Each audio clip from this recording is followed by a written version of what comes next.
The second epistle of Paul the Apostle to the Corinthians, chapter 10, verses 1 to 18. Now I, Paul, myself am pleading with you by the meekness and gentleness of Christ, who in presence am lowly among you, but being absent am bold toward you. But I beg you that when I am present I may not be bold with that confidence by which I intend to be bold against some, who think of us as if we walked according to the flesh. For though we walk in the flesh, we do not war according to the flesh.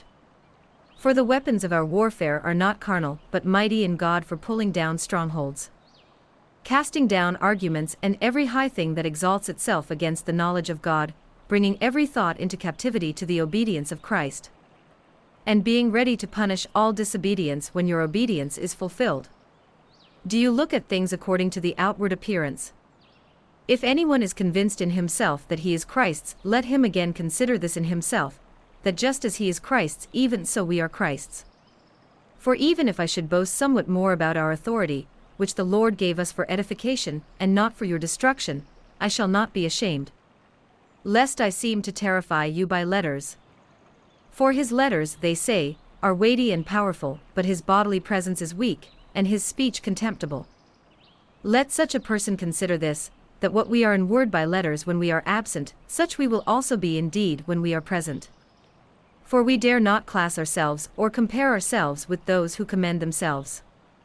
But they, measuring themselves by themselves and comparing themselves among themselves, are not wise.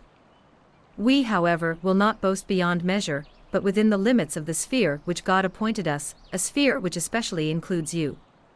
For we are not overextending ourselves, as though our authority did not extend to you, for it was to you that we came with the gospel of Christ.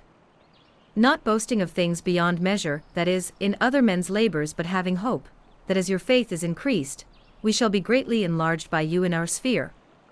To preach the gospel in the regions beyond you, and not to boast in another man's sphere of accomplishment. But he who glories, let him glory in the Lord.